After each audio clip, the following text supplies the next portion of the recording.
The sunshine and warm temperatures this week have been glorious, haven't they? Yeah. But spring also comes with a little bit of struggles. Of course, we all know that, especially in 2023. Especially this year. Abby Larico joins us now to verify why you might be feeling a little extra allergic this time of year.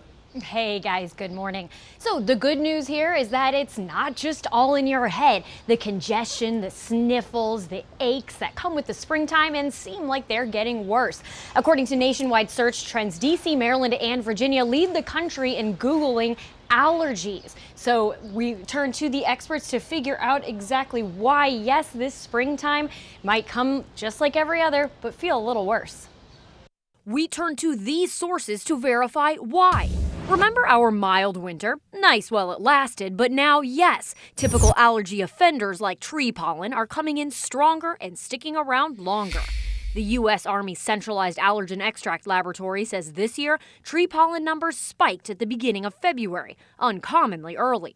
This graph from nonprofit research institute Climate Central shows over the past few decades, a warmer planet and longer growing season have lengthened allergy season. In D.C., 20 more days of symptoms than you'd have experienced in 1970. And this study, cited by the USDA, finds the same climate factors are also boosting pollen numbers in North America. So even though we're just a few weeks into spring, you might not have started your usual over-the-counter regimens soon enough, because nurse practitioner Leslie Peterson says yes, it does take a while for most allergy medication to start working. The best course of action is to begin taking your allergy medication 2 to 4 weeks before your allergen season. And longtime sufferers, yes, your usual over-the-counter medication might just not be cutting it anymore.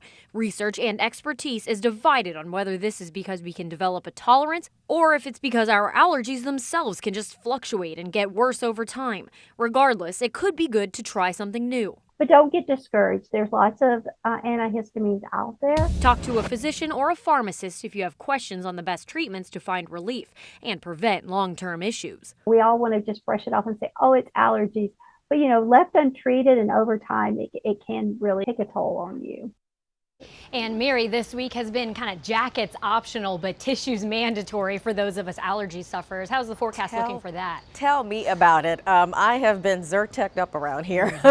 I'm not left home without it. The thing is, rain usually helps when it comes to pollen, but thunderstorms, not so much. So in our weather wellness, we see that thunderstorms and allergy and asthma, it can make it a bit worse. So what happens is the storms break up those larger pollen particles and they make them become smaller, very small, so much smaller that it's easier to inhale larger amounts, and that could trigger off allergies or even asthma attacks. So do be careful if you suffer with either of those.